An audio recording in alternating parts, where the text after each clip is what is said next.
Greetings, friends and brethren. This is Dr. Bob Thiel from the Continuing Church of God. Today I want to talk about the James Ossuary, fake news, and the birth of Jesus. James Ossuary? What's an ossuary? Well, who's James? Why does anybody be interested in anything like this? Well, I was reading a book. It's called the Popular Handbook of Archaeology in the Bible. And while I don't agree with everything in it, it's some interesting things. And one of the things it talked about was something called the James Ossuary. Now, the James Ossuary is a first century chalk box that contains bones. And it's controversial, and it sort of has had fake news associated with it. And the reason is because a lot of people don't want you to believe that it could be true. So I want to talk a little bit about this and go into some depth. Now, first of all, this James Ossuary is a box, contains the bones of the dead. Back around the time of Jesus, what a lot of the Jews would do was they would bury somebody in a cave, and then after the person deteriorated, the dead body deteriorated, then they would take the bones and they would put them in a box, and a chalk box or a limestone box. And they found lots of these particular boxes during that period of time.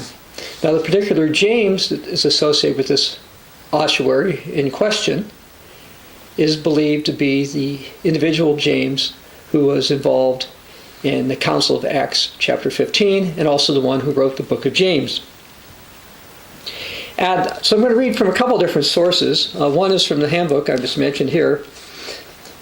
This particular handbook says that one of the earliest, most important discoveries relating to the historicity of Jesus and the members of his family is a limestone bone box called an ossuary that was made public in October of 2002.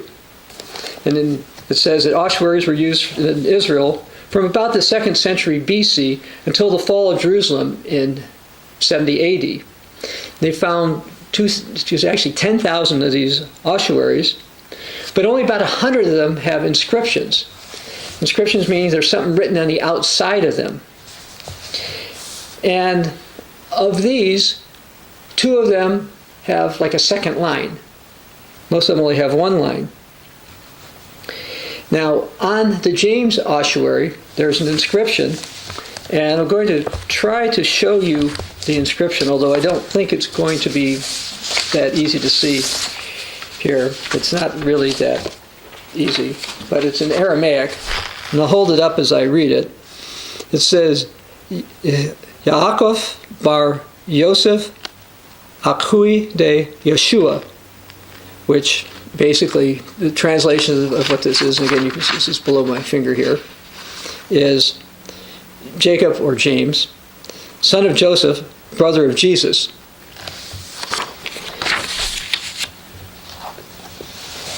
And people have said that, look, if this is true, that we have archaeological evidence of Jesus from the 1st century. But people say it's not true. I mentioned fake news. Well, in 2003, the Israeli Antiquities Authority determined that the inscriptions were forged at a much later date. And they charged somebody associated with it 44 counts of forgery, fraud, deception, including forging the particular inscription that's on this box. Now, for most people, that settled the matter. Or a lot of people back then settled the matter. Hey, look, the Israeli Antiquities Authority, supposedly a reputable scientific source, they said this is forged, it's not good, the person involved with it was a shady character, it's all over. Now, why would they do that if it wasn't true? What do you mean if it wasn't true? Well, evidence suggests that this is a legitimate artifact. And so, anyway, as I mentioned before, the Israeli Antiquities Authority, and actually along with the government of the State of Israel, brought an indictment against Oded Golan. He was the antiquities dealer, and he was the owner of this particular ossuary.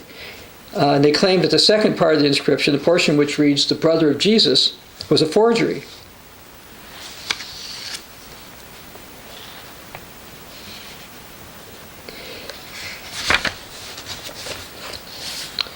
Now, what was the reasons that they're saying this thing wasn't true? Well, first, let's go through three arguments that were brought up about it. The three reasons that the Israeli authorities said this wasn't true. First of all, that when they found this ossuary, and I should probably show you a picture of what the ossuary itself kind of looks like. There it is here, right here.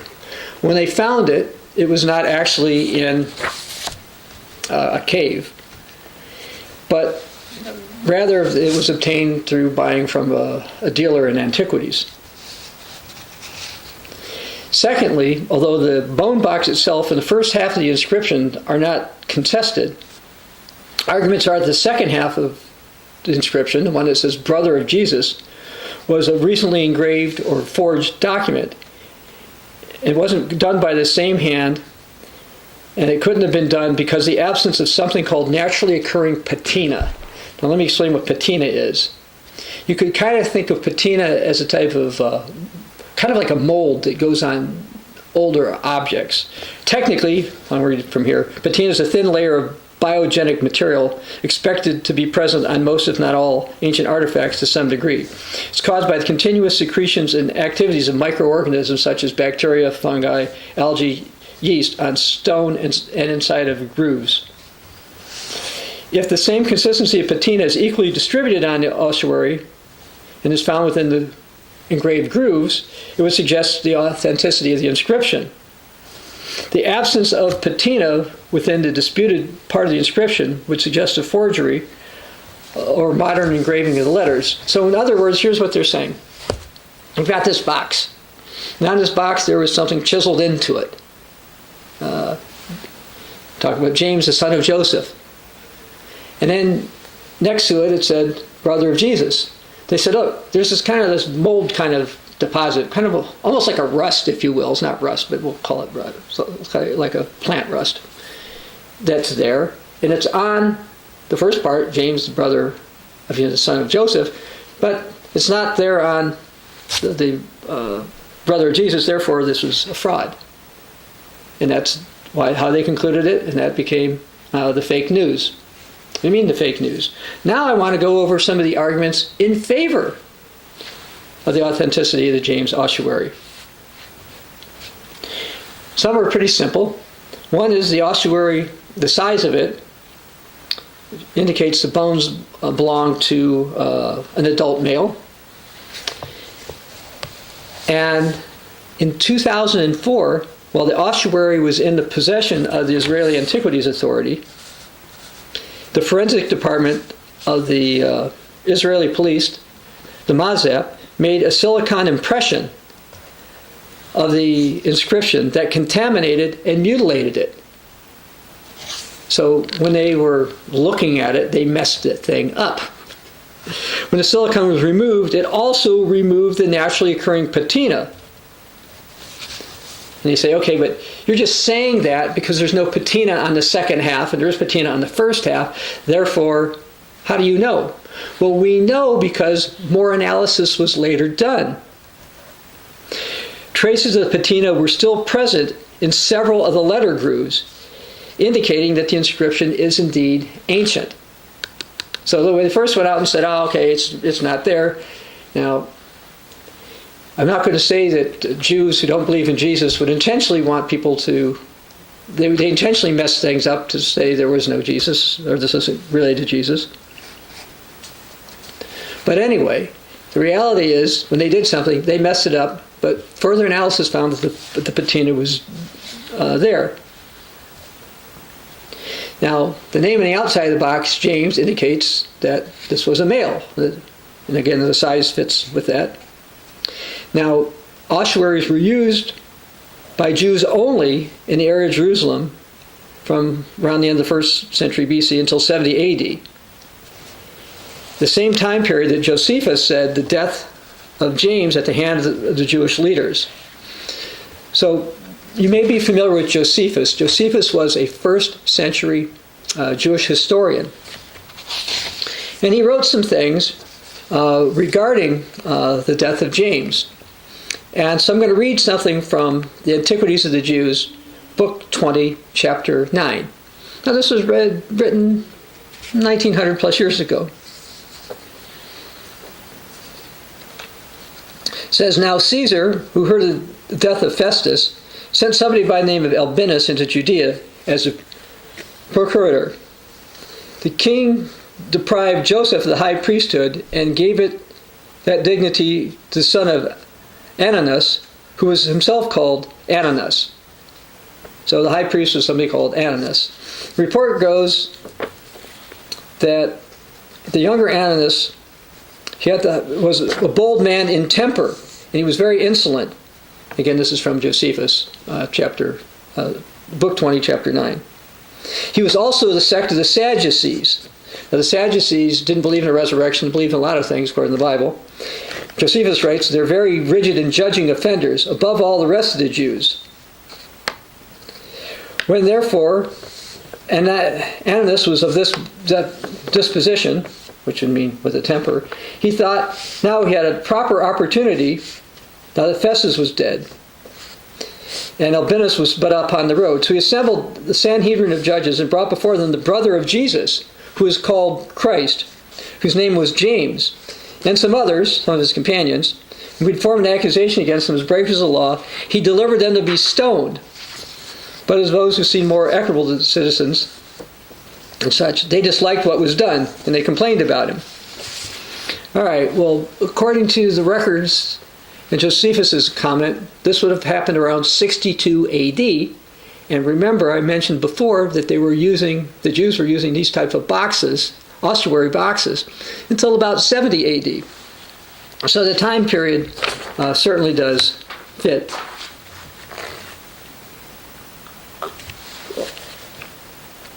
Furthermore, there was a specialist and archaeologist, a Professor Amos Kloner, and he dated the box, this particular box, between 45 and 70 AD, which is consistent with the death of James in 62 AD, according to Josephus.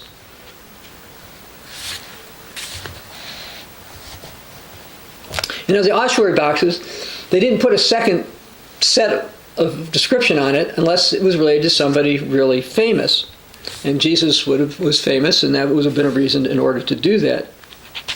Now, some claimed, who are against this, with fake news again, they said, well, look, the names Joseph and James and Jesus were common names back then. Or, Yeshua and Yaakov, the way they were pronouncing them back then. So they were common, therefore it doesn't have to be with Jesus, son of Joseph, who, as the description we get in Matthew shows, even though technically Joseph wasn't his father. But James, his father, was Joseph. Okay, so there's no argument about that. We've got that. Anyway, so some people argue, but those names are just so common, and because they're so common, it doesn't have to have anything to do with Jesus. They keep saying things like this because they don't want people to really believe there was a Jesus. Well, as it turns out, somebody did an analysis of this. A professor, Camel Fuchs, head of the statistics department at Tel Aviv University. He researched deceased males in Jerusalem, the first century, and he concluded with 95% assurance that there existed at the time in Jerusalem 1.71 people named James who had a father named Joseph and a brother named Jesus. 1.71. Okay, so statistically, he said there might have been 2 people with this particular combination, between 1 and 2. Well, since everybody didn't have an ossuary box, that's kind of interesting, but there was one ossuary box, and the fact that Jesus was famous, and that famous part, you only put your brother's name on there, like if they were famous or something, pretty much narrows this down to this would have to be a reference to Jesus. Now, one of the things I forgot to mention for reasons that people are against believing the ossuary box is real, was that there was supposedly an eyewitness. His name was Josias, an anthropologist who was formerly employed by the Israeli Antiquities Authority. He claimed to have previously seen the ossuary without the Brother of Jesus portion on the inscription. So that was a claim, but we're going to get that in a moment.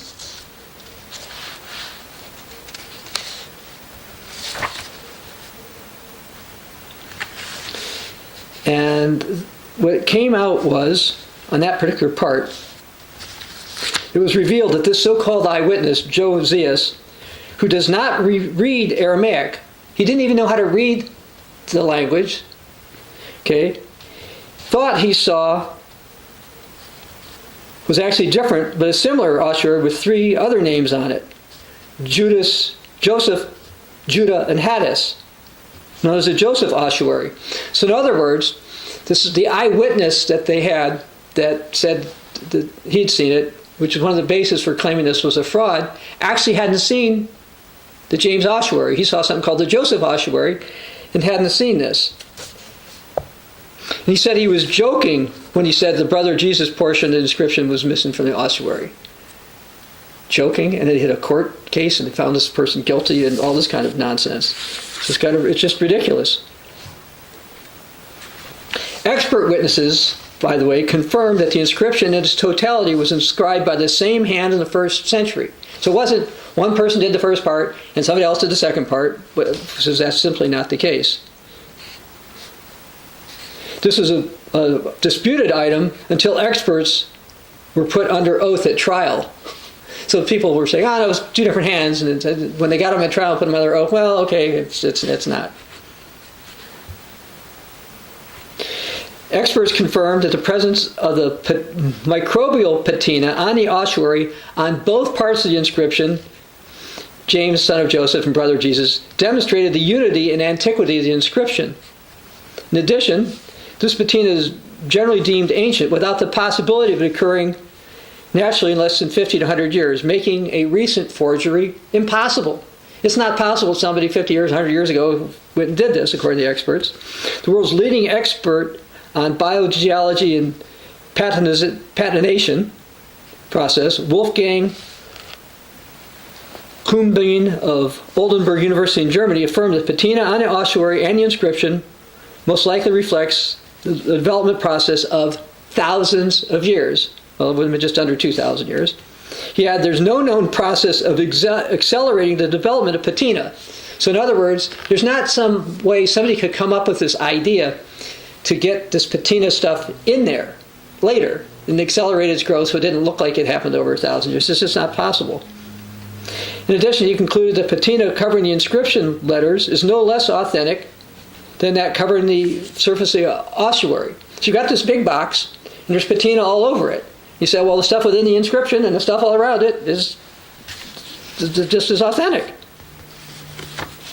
Other researchers from the Royal Ontario Museum in Toronto confirmed that patina within the letter grooves is consistent with the patina on the surface, also legitimizing the entire inscription. I want to read something from Wikipedia about this. James Ossuary is a first century chalk box that was used for containing the bones of the dead. The Aramaic inscription, Yaakov bar Yosef Achui da Yeshua, English translation, James, son of Joseph, brother Jesus, is cut into one side of the box. The inscription is considered significant because, if genuine, it might provide archaeological evidence for Jesus of Nazareth. However, the authenticity of the inscription has been challenged. Okay, now the way they make this sound, they want it to cast doubt in your mind. But the authenticity has been confirmed. Now, they didn't do a DNA test, so we don't know absolutely. But pretty much as you can do this kind of thing for going back 1,900 years, it's pretty firm. Now they're saying things like it might be, and authenticity has been challenged to get people to think, okay, there isn't archaeological evidence for Jesus, but this is archaeological evidence for Jesus. There is no reason that somebody's ossuary box would be James, the son of Joseph, brother of Jesus, from that period of time. Because nobody would have made an inscription like that unless Jesus was famous. And he was at the time. So there truly is archaeological evidence on this. Furthermore, according to expert paleographers Andre Lemaire and Ada Yardini, who authenticated and dated the inscriptions based on the shape and the stance of the letters, the Aramaic, the type of Aramaic used, is fully consistent with the first century style and practice. No credible challenge to their findings has yet to be published. Okay? So you keep providing more and more proof. You're ever going to stop? Well, the person who they said was for fraud, Golan, the one who sold it, he said he purchased it from an antiquities dealer who said it was found in the Kidron Valley in Jerusalem. James the Just, leader of Jerusalem Church, half-brother of Jesus, was stoned and thrown from the pinnacle of the temple, according to Josephus. According to Christian tradition, he was buried in a rock-cut tomb in the Kidron Valley. And 1 year later, according with Jewish tradition, his bones were interned in Ossuary.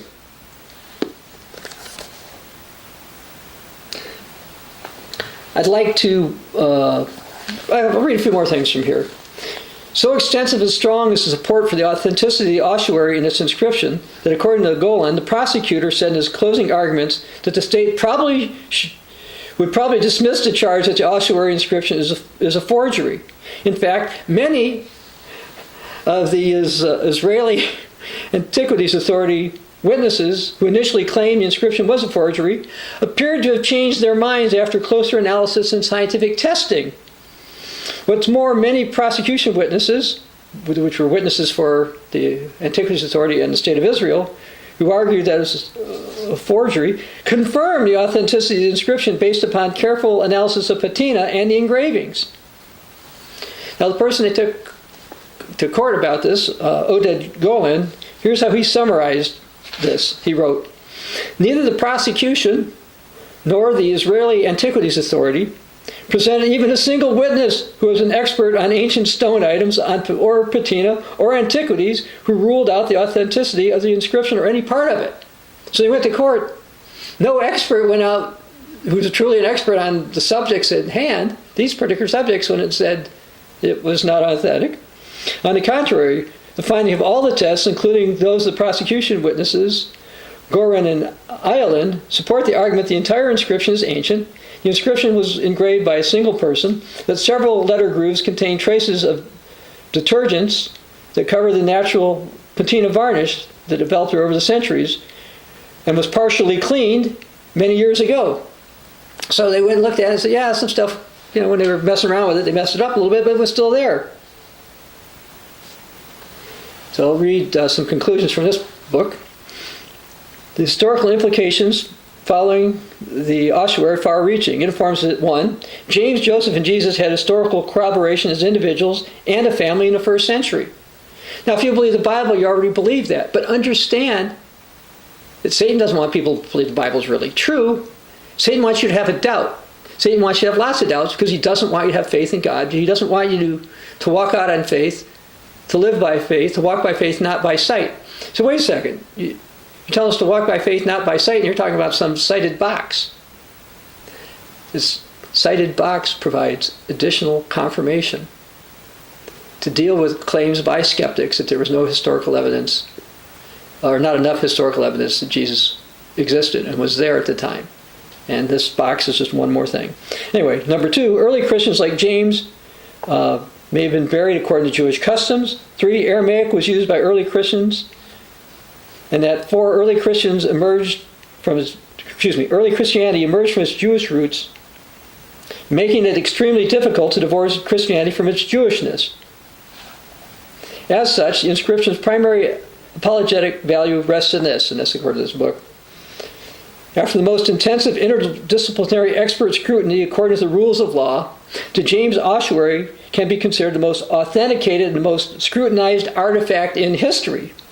We can now appreciate the ossuary as an authentic artifact that provides the earliest direct archaeological link to Jesus and his family.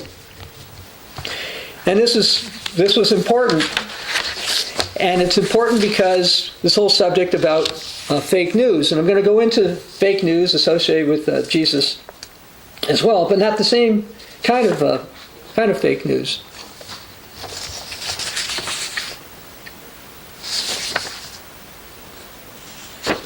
All right, and that is, instead of Bible, we can talk about Jesus' birth. Here's an article called How December 25 Became Christmas. Now, before I go through this article, I want to actually go and talk a little bit about the author. Okay, I'm going to read something about the author. The author is a Dr. Andrew McGowan. So let me read some stuff that's at the end of the article. Now, this is at the end of the article to try to convince you that this individual is an expert, and therefore he knows what he's talking about. And that he's right, and he should be relied upon. It says, Andrew McGowan is Dean and President of the Berkeley Divinity School at Yale, and McFadden Professor of Anglican Studies at Yale Divinity School. Formerly, he was Warden and President of Trinity College at the University of Melbourne, and Joan Munro Professor of Historical Theology in Trinity's Theological School within the University of Divinity. His work on early Christian thought and history includes ascetic Eucharists and ancient Christian worship. So they set him up as an expert. And so I'm going to read part of the article, and then I'm going to go to the Bible and do some other things. The article begins with, on December 25, oh, by the way, this came out December 3rd of 2017. So this is a recent article. This is recent fake news. It's got some truth. It's got some error. It's kind of like when Satan was talking to Eve, told her truth and error. On December 25, Christians around the world will gather to celebrate Christ's birth. Well, Christians around the world don't really celebrate, but people who call themselves Christian tend to do this. Joyful carols, special liturgies, brightly wrapped gifts, festive foods. These all characterize the feast today, at least in the Northern Hemisphere. But just how did the Christmas festival originate? How did December 25 come to be associated with Jesus' birthday? The Bible offers few clues. Celebration of Jesus' nativity are not mentioned in the Gospels or Acts. The date is not given, not even the time of year. So it starts off with that information. So let's go to the Bible right now. Let's go to the book of Luke. Luke 21. Actually, Luke 2, I'm sorry. I'm going to start with verse 1.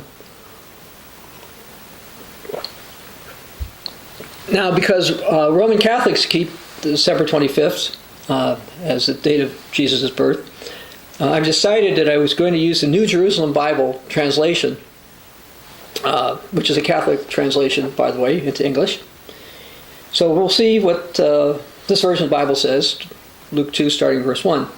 Now, it happened that at this time, Caesar Augustus issued a decree that a census should be made of the whole inhabited world. This census, the first, took place when Quirinius was governor of Syria, and everyone went out to be registered, each his own town. Now, we have an article at the www.cogwriter.com website where I go into some of the stuff about Jesus and historical proofs for Jesus, and some stuff about the census, etc. Anyway, continuing, verse 4. So Joseph set out from the town of Nazareth in Galilee for Judea, to David's town called Bethlehem, since he was of David's house and line, in order to be registered together with Mary, his betrothed, who was with child. Now it happened, while they were there, the time came for her to have her child. And she gave birth to her son, her firstborn. She wrapped him in swaddling clothes and laid him in a manger because there was no room for them in the living space. Chapter 2, verse 8. In the countryside close by, there were shepherds out in the field, keeping guard over their sheep during the watches of the night. An angel of the Lord stood over them, and the glory of the Lord shone around them. They were terrified, but the angel said, "Do not be afraid. Look, I bring you news of great joy, a joy to be shared to the whole people. Today in the town of David, a Savior has been born to you. He is Christ the Lord. And then here's a sign for you. You'll find the baby wrapped in swaddling clothes and lying in a manger." Verse 13. "And all at once, with the angels, there was a great throng of hosts in heaven, praising God with the words, 'Glory to God in the highest heaven, on earth peace to those he favors.'" Verse 15. Now it happened when the angels had gone from them into heaven, the shepherds said to one another, let us go to Bethlehem and see this event which the Lord has made known to us." So they hurried away, and they found Mary and Joseph and the baby lying in the manger. When they saw the child, they repeated what they had been told about him. And everyone who heard was astonished at what the shepherds had said to them. So we have an account in the Bible of Jesus' birth.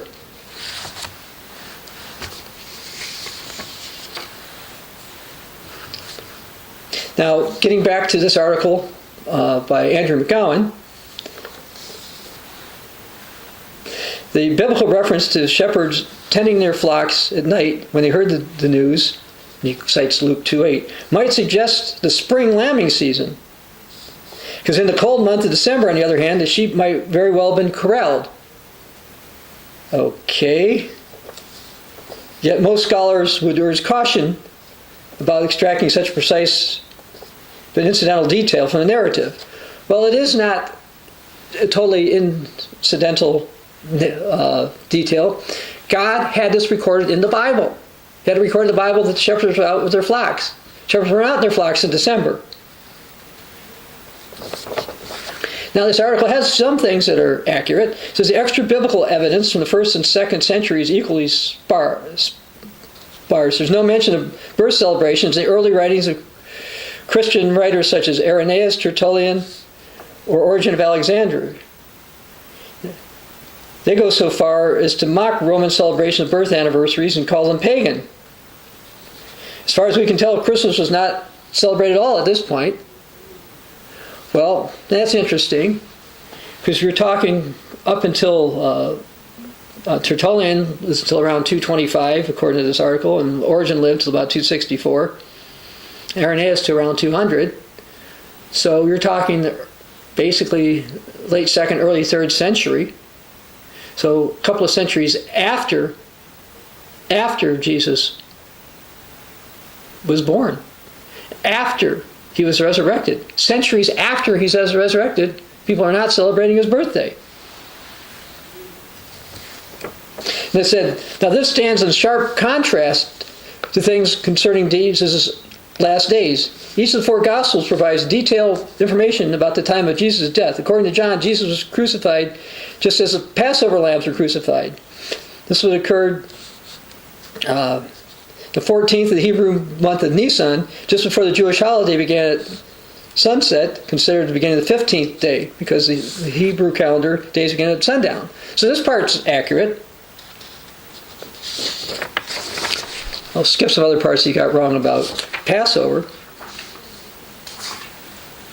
Now then he says Easter, a much earlier development than Christmas, was simply the gradual Christian reinterpretation of Passover in terms of Jesus' passion. Its observance could be even implied in the New Testament. 1 Corinthians 5, 7, and 8, this article says, our Paschal Lamb, Christ, has been sacrificed. Now we're getting to the same kind of fake news we're talking about with James Ossuary box, saying Easter was kind of just a gradual, was an earlier development, a gradual reinterpretation of Passover. Well, in one sense, what you now call Easter was, but as far as early Christians kept Passover. Matter of fact, a lot of people do not understand God's holy days and realize that early Christians did keep God's holy days, including Passover. And this statement, this department we're talking about semi-fake news, says its observance of Passover could be implied from the New Testament. When Paul wrote, in his words, therefore let us celebrate the festival, or we still need to keep the feast, as it says in different translations. That shows that Christians were still keeping it. As a matter of fact, this scholar should realize, if you and he's got to know this since he writes about early Christianity, that there's all kinds of records that Passover was kept continuously. As a matter of fact, Polycrates, around 190 to 195 AD, wrote the Bishop of Rome, who wanted to enforce a Sunday observance for the Passover, which ended up later being called Easter, is what they were doing. But Polycrates said, look, the Apostle Philip kept Passover on the 14th. His daughters kept Passover on the 14th. The Apostle John kept Passover on the 14th, who was succeeded by Polycarp of Smyrna. And then he lists these other people, Pythagoras, various other ones, all the way up to Polycrates. There was no gap, and this is going into the end of the 2nd century. These different Church of God leaders were keeping Passover on the 14th. It was clear that from the beginning, Christians kept Passover. They weren't keeping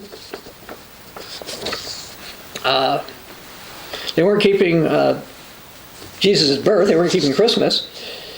It says, the earliest writings, this is the New Testament, Paul and Mark, make no mention of Jesus' birth. And if it was so important, you think it would.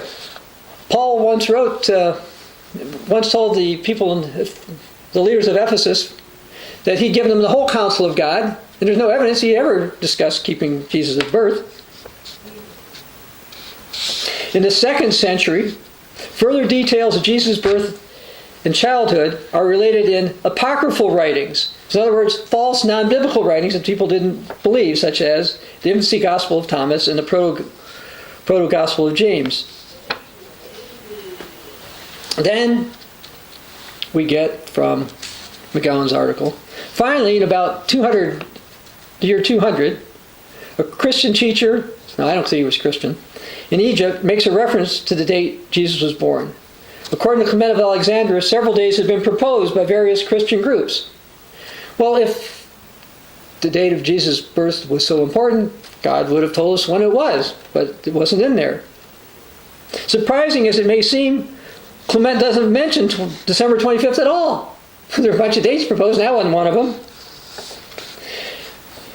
And then he talked about the different ones that Clement wrote. And so McGowan says, clearly there was great uncertainty, but there was still considerable interest.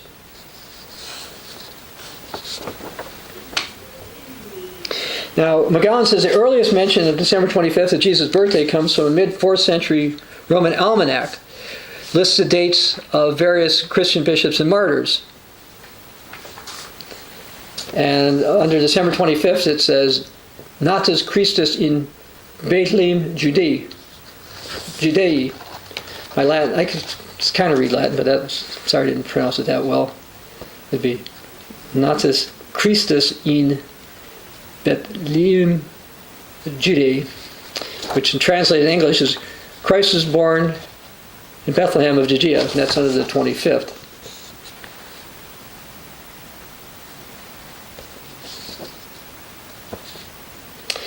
Now, about 300 years after Jesus was born, we find people observing his birth in the midwinter, on either December 25th or January 6th. There are two theories as to why. This is the most loudly touted theory about the origin of the Christmas dates is it was borrowed from pagan celebrations. Well, actually, that's true, but this he's calling a theory. The Romans had their midwinter Saturnalia festival in late December. Barbarian peoples in northern and western Europe kept holidays at the similar times. To top it all off, in 274 AD, the Roman Emperor Aurelian established the feast of the birth of the Sol Invictus, the unconquered sun, on December 25th. Christmas, as the argument goes, is really a spin-off of these pagan solar festivals. According to this theory, which is a fact, by the way, early Christians early professing Christians, deliberately chose these dates to encourage the spread of Christmas and Christianity throughout the Roman world. If Christmas looked like a pagan holiday, more pagans would be open to both the holiday and the God whose birth it celebrated. Now, this is where we're getting into some fake news, in my opinion. He says, despite its popularity today, this theory of Christmas origins has its problems. It's not found in any ancient Christian writings. Of course not. Ancient Christian writings were going to say, we adopted paganism. That would be unlikely.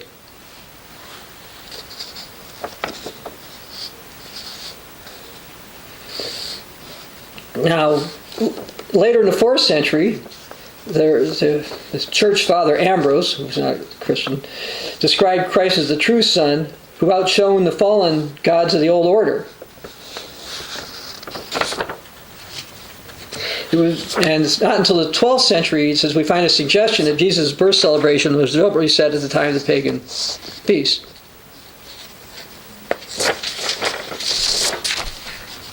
But it's more than that. And that is, it's more than that. If you look through church history, religious history, what you'll find is there was an emperor by the name of Constantine. And he was a worshiper of Sol Invictus. As a matter of fact, he claimed to have a vision in the Garden of Apollos where he saw the sun god. This is a few years before he claimed to have a vision where he saw a cross in the sky where he was supposed to go out and murder people and conquer. The same person. And he celebrated Mithra's birthday on December 25th. And everybody knows that. And the Catholic Encyclopedia basically admits that as well. Now, going back to McGowan's article, he says that December 25th seems to have existed before Constantine, but we really don't have too much about that. Now, here's where we get to another part that I'm going to call fake news. And this I don't understand why he put this in there. It says, there's another way to account for the origins of Christmas on December 25th. Strange as it may seem, the key to dating Jesus' birth may lie in the dating of Jesus' death at Passover. Now we're getting to real fake news. This view was first suggested to the modern world by the French scholar Louis Duchesne in the early 20th century, and became fully developed by American Thomas Talley in recent years.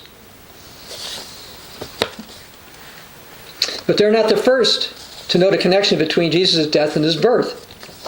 Around the year 200, Tertullian of Carthage reported the calculation that the 14th of Nisan, the day of the crucifixion according to the Gospel of John, in the year Jesus died, was equivalent to March 25 on the Roman calendar. March 25, of course, is 9 months before December 25th. It was later recognized as the Feast of the Annunciation, the commemoration of Jesus' conception. Thus, Jesus was believed to have been conceived and crucified the same day of the year. Nine months later, he was born. This idea appears in an anonymous Christian treatise called On the Solstice and Equinoxes, which appears to come from the 4th century North Africa. The treatise states, therefore our Lord was conceived on the 8th of the calends of April in the month of March 25th, which is the day of the Passion of the Lord and of his conception. For on that day he was conceived, and the same he suffered. Based on this treatise, the treatise dates Jesus' birth to the winter solstice. And Augustine, too, was familiar with that. For he, Jesus, is believed, this is from his writing on the Trinity, for he, Jesus, is believed to have been conceived on the 25th of March, upon which day he suffered. So the womb of the Virgin, in which he conceived, where no other mortal was begotten, corresponds to the new grave which he was buried, where never a man laid hands on him, nor since. But he was born, according to tradition, upon December 25th. So I consider that fake news. Why is this fake news? Because you got this a scholar of some renown, going out there telling us that December 25th has a connection. It has a connection, an ancient connection. The connection has to do with tying it into Passover, and that tying it into Passover that way therefore means that there's a biblical argument or analysis for this. The problem is, when you look at even Roman Catholic sources, Passover was not on December 25th. I went and looked back then, to see if Passover was December 25th in any of the years that people say the crucifixion. I prefer to use the word execution I'm not convinced it was on a cross, but for the use of common terms, I'll use the term crucifixion. The crucifixion could not have happened on March 25th because that wasn't Passover. Now you would think a renowned scholar would know this. Yet, this is what he goes out and says. And he says it in 2017, trying to give people rationalization or justification for keeping Christmas on December 25th, which is not possible. Again, Jesus wasn't born then. How do we know Jesus wasn't born then? Well, as I mentioned, first of all, you had the situation where the shepherds were out at night tending the sheep. Okay? I don't believe that would have been recorded if it didn't have any significance. And one of its significance absolutely rules out the December 25th date of Jesus' birth. Secondly, I read about the census. Well, the census wouldn't have been in the dead of winter. It had been a little earlier when it was easier for people to travel. And so that also rules it out. The other thing that's been more or less calculated in the past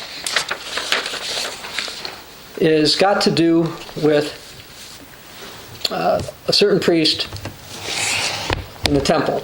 So let's go now to the book of Luke, Luke chapter 1. But by the way, as I mentioned before, and Dr. McCohen did, he didn't have much scripture behind what he had to say. I read the scriptures in Luke 2 about Jesus' birth. And I'll also look at some in Luke 1. How do you protect yourself from fake news? Well, the Bible says, let God be true and every man a liar. So we need to be careful when people make various claims. But you go through the scriptures, we learn some things. And we're going to start in verse 5. There was in the days of Herod, the king of Judea, this is from Luke 1, a certain priest named Zacharias of the division of Abijah. His wife was the daughter of the daughters of Aaron, and her name was Elizabeth. And they were both righteous before God, walking in all the commandments and ordinances of the Lord blameless. But they had no child because Elizabeth was barren, and they were both well advanced in years. Verse 8. So it was that while he was serving as priest before God in the order of his division, and these priests kind of rotated. According to the custom of the priesthood, his lot fell to burn incense when he went to the temple of the Lord. The whole multitude was there praying outside, and the angel of the Lord appeared to him, standing on the right side of the altar of incense. And when Zacharias saw him, he was troubled, and great fear became upon him. So he had a vision, or had a visit from an angel, and he saw this particular one. Zacharias was serving the course of Abijah. And if you go to we're not going to go there, 1 Chronicles 24:10, they tell us about these kind of things and what time that would be. And essentially, what happens if you put all the information together, and I'm going to, I will link at the www.cogwriter.com to an article that has more details in here that connects this. But when you go and do this, you basically find out, based on when Mary saw Elizabeth. In fact, we probably should go there. Why don't if I look for this? Have Mary go visit Elizabeth. Let's go to Luke chapter 1. Further down at verse 39. Well, actually, just go down to verse 26. In the 6th month, the angel Gabriel was sent by God, city of Galilee, to Mary. You know that basic story. Mary says, how's it going to happen? I don't know a man. Verse 35. Holy Spirit's going to conceive upon you. With God, nothing's impossible. He says, okay, let it be done.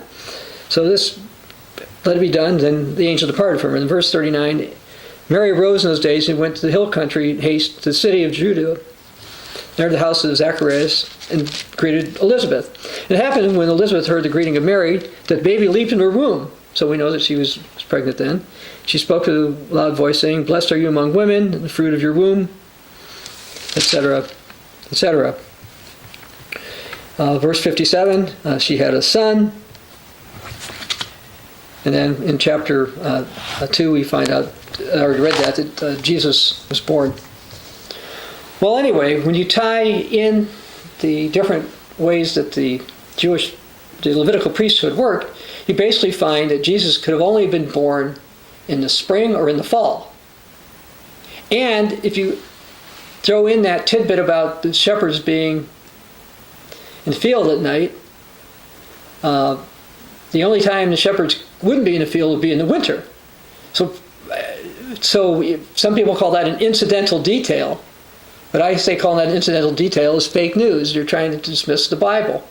Just like I was talking about to James Ossuary. They don't want people to believe that, okay, yeah, there's physical evidence that there was a guy named Jesus who had a brother named James, like people have long believed. They want people to know that as a fact. But the evidence is there. And there's more evidence that Jesus was here. Now, let me go a little bit more into this about Christmas. And one of the reasons I want to cover this is that Christmas is a major holiday around the world. Okay, there's lots of holidays, different holidays in different cultures, whatever. But to a great degree, Christmas kind of goes through many cultures. Even in cultures that are somewhat atheistic, they sometimes have Christmas. Anyway, according to Catholic Encyclopedia, and I'm going to read a quote from this article on Christmas, Christmas was not among the earliest festivals of the church. And that is true.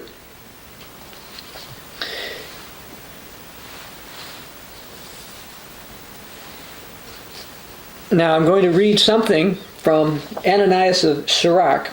He wrote this around 600 AD. It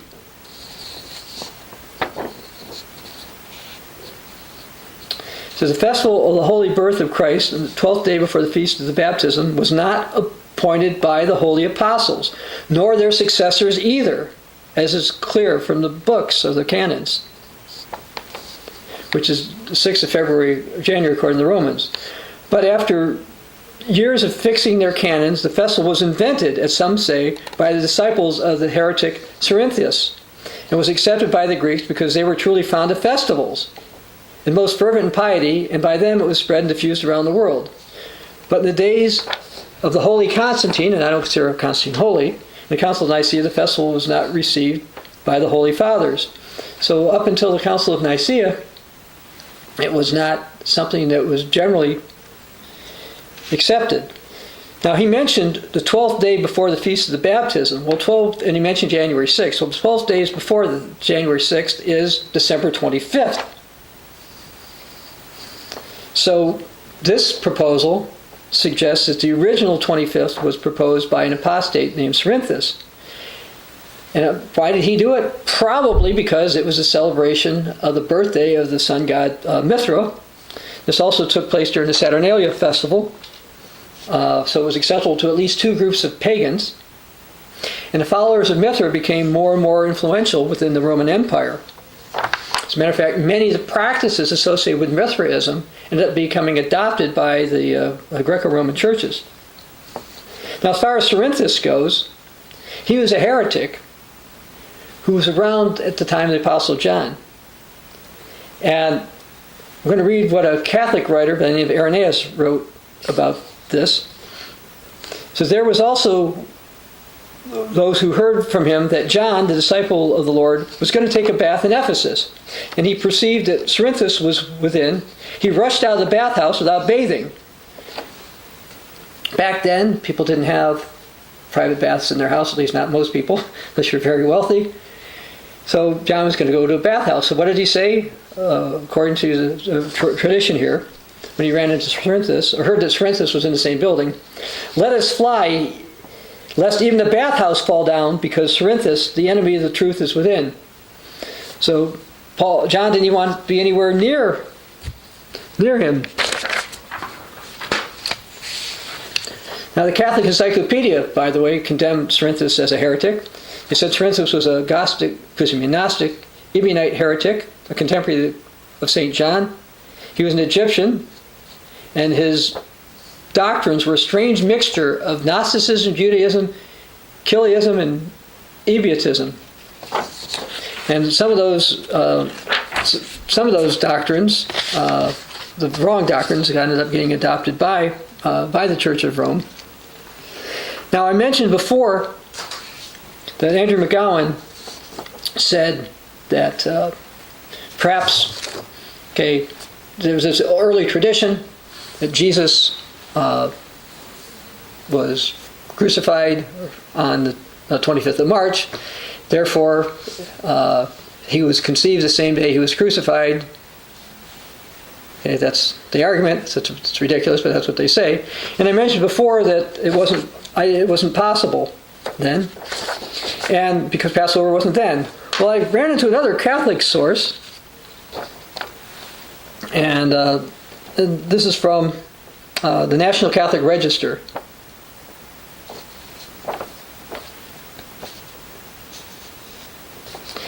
It says the traditional date of Jesus' death, Friday, April 3rd, 33 AD, must be regarded as the correct one.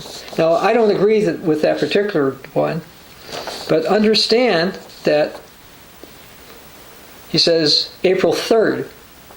So Catholics who believe what Catholicism teaches, that was the year Jesus was killed, have April 3rd. When you go through the ancient calendars, you can look it up. You don't have to take my word for it. You can go on the internet and you can look up dates of Passover for, I think I looked from year 28 to year 35 or 36, and I didn't come up with March 25th at all. Instead, we've got fake news out there to make people think, ignore all the comments that December 25th came from paganism. It's really not pagan. Really? It is pagan. It was a pagan date, and scholars such as Andrew McGowan should know that.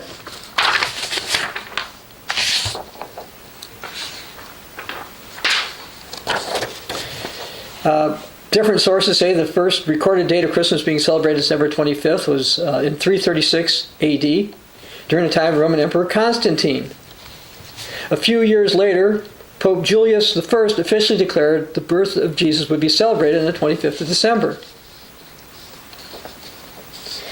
Now Christianity Today had a different take on it, so let me read what they've said. The eventual choice of December 25th was made perhaps as early as 273. It reflects a convergence of Origen's concerns about pagan gods and the Church's identification of God's Son with the celestial Son. December 25th already hosted two other related festivals, Natalis Solis Invicti, the Roman birth of the unconquered Son, and the birth of Mithras, the Iranian Son of Righteousness, whose worship was popular with Roman soldiers. The winter solstice and other celebrations of the sun fell just a few days earlier. Seeing the pagans were already exalting deities with some parallels to the true deity, church leaders decided to commandeer the date and introduce a new festival. I've said this before. I'm going to go there again. You don't have to go there. I'm going to go to Jude. I'm going to just read one verse. Yes, I'm going to read verse 3. Beloved, while I was very diligent to write you concerning our common salvation, I found it necessary to write to you, exhorting you to do what? To come up with new festivals, to incorporate paganism. No, to contend earnestly for the faith which was once for all delivered to the saints.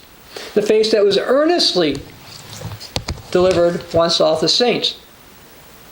For any holy days or holidays associated with it? Yes. The ones from the Bible. By the way, I've held this up before. This is our booklet. Should you observe God's holy days or demonic holidays? What did the early Christians do? Well, they were keeping Passover.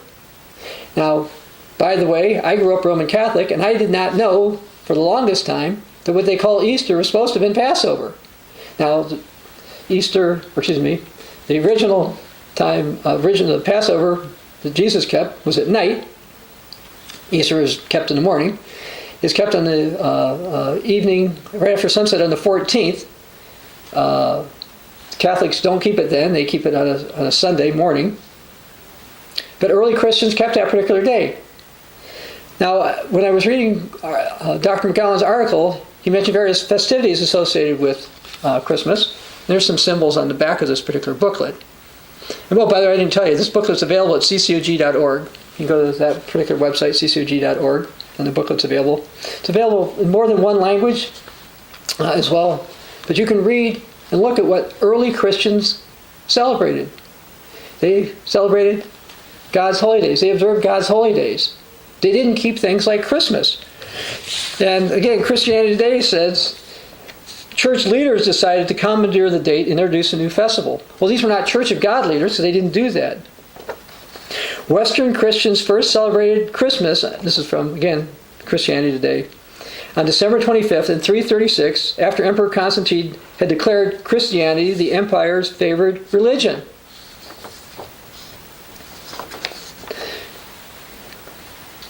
And then in 354 AD, Pope Liberius of Rome ordered people to celebrate on December 25th. Now, the World Book Encyclopedia said that, and then it says, he probably chose this date because the people of Rome already observed it as a feast of Saturn, celebrating the birthday of the sun.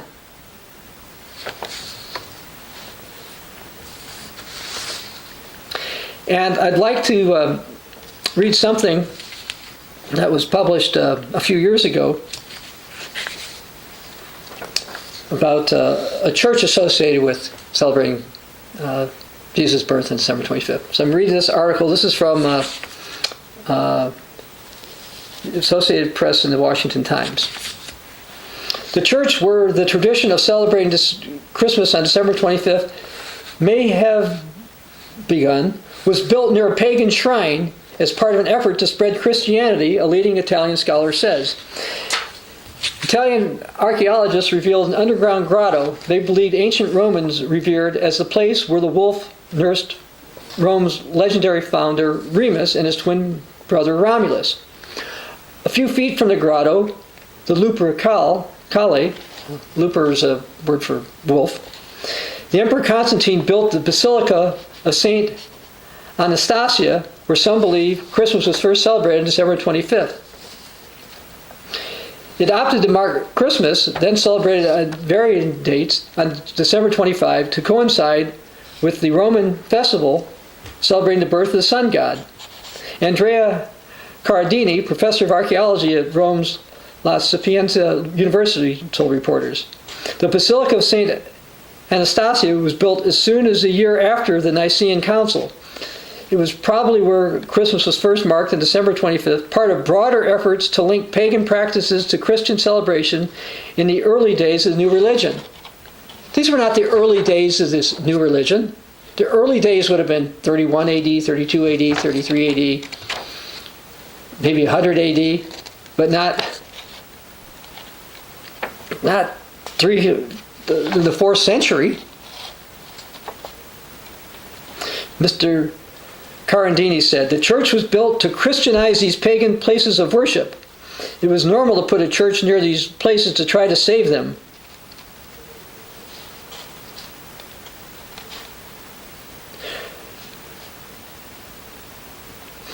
Angelo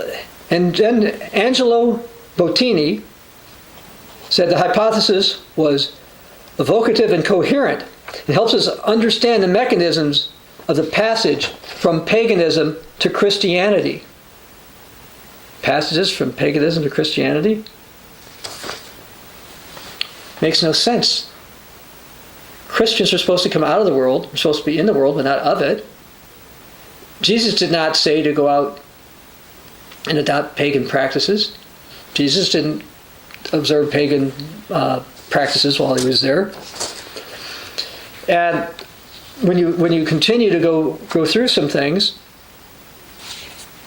Read a couple things from the Catholic Encyclopedia about it, about Christmas again. It says that, the earliest writers didn't mention it. They said that it was kept in Alexandria, Egypt, around 200 AD. But this is around the 20th of May it was kept, so it wasn't kept then. And they said the following. This is again from the Catholic Encyclopedia. It says, Natalis Invicti, the well-known solar festival, however, of Natalis Invicti, celebrated on 25 December, has a strong claim on responsibility for our December date. From the history of the solar cult, its position in the Roman Empire, and syncretism with Mithraism, this is why they say, this is probably why December 25th was chosen, and I agree. Then they have this, cards and presents. Pagan customs centering around January calendars gravitated to Christmas. So there were some pagan practices associated with gifts in January, so they moved it up. The Yule log. The Calend fires were a scandal even to Rome, and the Catholic Saint Boniface obtained from Pope Zachary their abolition, even though now people do those kind of things, even to this day.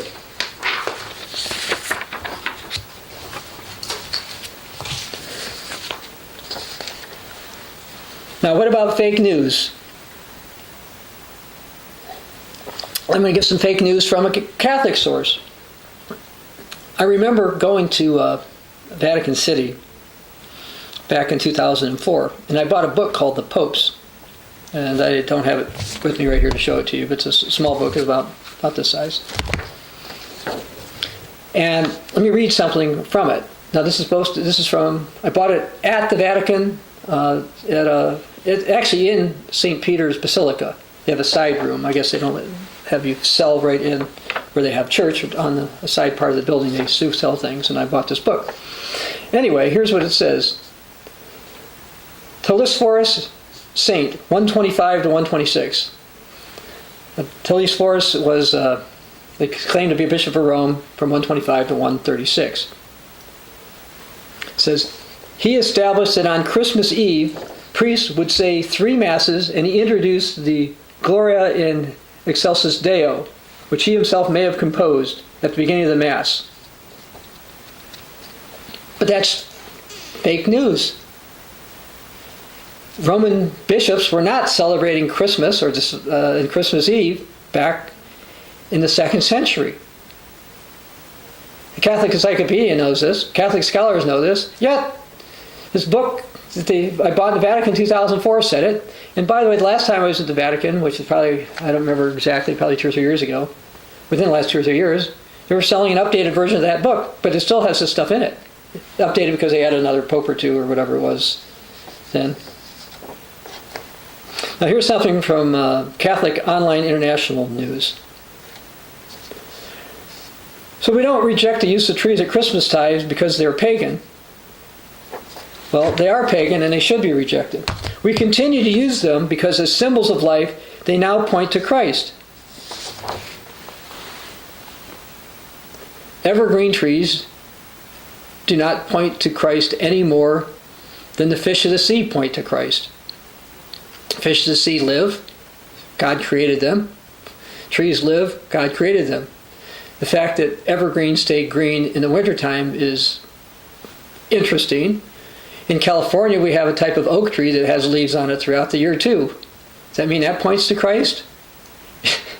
The ancient pagans used evergreens and they made wreaths and stuff like this. And this was something that was commonly used in paganism. And it's not something that we're supposed to do. I'd like to read something from the Douay-Rheims version of the Bible. I'm going to read from Jeremiah 10, verses 2 through 4. Now this is from the original Douay-Rheims, because there was a change to it later. This is a translation anyway. Again, it's Catholic translation of the Bible. Jeremiah 10, verse 2. Thus says our Lord, according to the ways of the Gentiles, learn not. And the signs of heaven, which the heathen fear, do not be afraid. Because the laws of these people are vain, useless. Because the work of the hand, the artificer has cut a tree out of the forest with an axe. With silver and gold he has decked it. With nails and hammers he compacted it that it did not fall asunder. So even the Catholic Bible warns about that. And I want to go to Deuteronomy chapter 12. I'm going to also read from the Catholic translation. Now I realize that there are some issues with Catholic translations and Protestant translations of Scripture. But generally speaking, not in all cases, but generally speaking, they convey pretty much the facts about things that you can rely on. Anyway, Deuteronomy 12, verse 29. When the Lord your God shall have destroyed before your face the nations that you entered in to possess, and you shall possess them and dwell in their land, beware lest you imitate them after they became subverted at your entering in, and you require their ceremonies, saying, as these nations worship their God, so I will also worship. You shall not do in like manner to the Lord your God. For all the abominations the Lord does abhor, they have done to their gods, offering their sons and daughters and burning them with fire. Well, God didn't approve of trees for worship. Early Christians didn't approve of trees for worship. In summary, you're going to be faced with a barrage of pressures. People don't want people to believe the Bible is true. That's why we've seen fake news about the James Ossuary. People say, okay, if you're going to accept some kind of Christianity, take some version that's not really true either. Believe that Jesus was born on the 25th of December and you ought to celebrate it, even though the Bible doesn't say to do it, even though the early apostles didn't do it, even though pagan customs are now associated with it. The book of Revelation warns about those who love and believe a lie. Don't love and believe a lie. Believe what this book says. Believe the Bible. Don't fall for fake news. Prove all things. Hold fast which is good, which would include for Christians keeping God's holy days and not paganized holidays with Christ's name associated with them. This is Dr. Bob Thiel for the Continuing Church of God.